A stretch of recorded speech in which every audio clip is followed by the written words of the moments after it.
Hi, I'm Linda Padgett, and this is the Living Christian Virtue Series.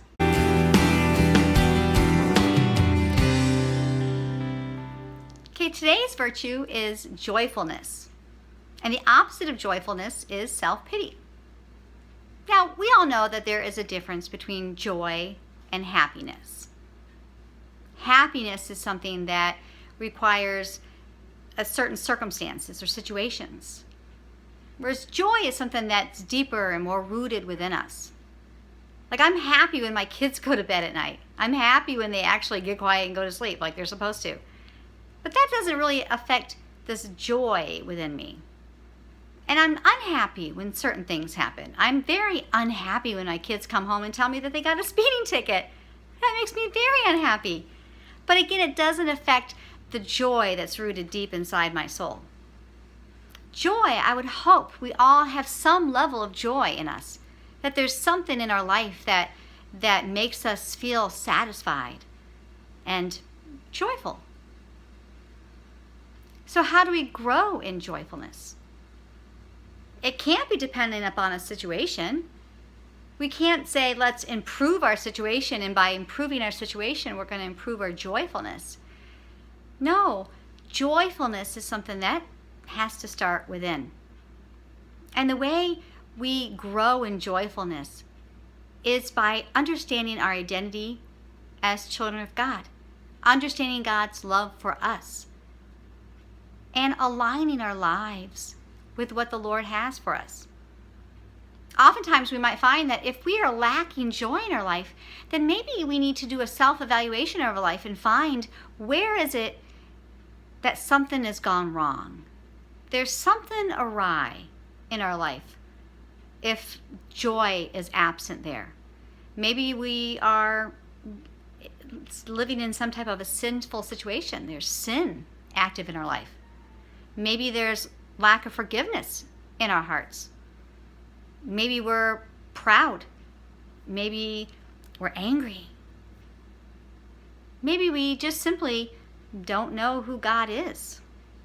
We have believed lies of who He is. We haven't sought that out for ourselves. To grow in joyfulness, we need to line our life up with God.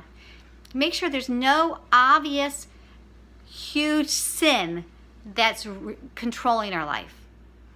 Make sure that we have settled up in forgiveness with others and forgiveness with God, that we're good. And then seek the things that make us happy, make us joyful. Find our calling, find where we are best suited to work and to minister and to do what God has for us. What is His calling on our life? What does He want us to do? What work does He have for us to do? When we're actively doing something that the Lord has, it's so satisfying. That's joy. That's the joy in your life. You know, when I think of joy, the image that comes to my mind is what I feel when our family takes long road trips.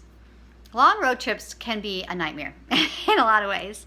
In the circumstances of a road trip, you have the crazy packing, you have the projectile vomiting, you have the fighting and the bickering and, fighting over leg room and who's going to put their head on the pillow and why is he touching me and da-da-da-da-da, crazy, crazy, crazy. And then of course I'm tired and irritated. My husband's tired and irritated, and so we get tired and irritated with each other. It's not always a great, super happy experience. But every single time we've taken a road trip, there comes a moment in the quiet of the car where I can sit there and I look behind me, I look in the mirror, and I see all these little souls squished in there, and they're disgustingly dirty and probably grumpy. But there's inside of me wells up this joy. I'm like a mama hen.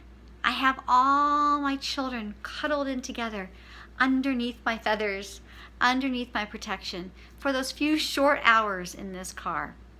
And as my children have gotten older and have grown with taken off on their own lives and their own families, it's harder to have those moments when they're all together. But that's joy for me. That is joy. What is it for you? What invokes that joyfulness inside your heart?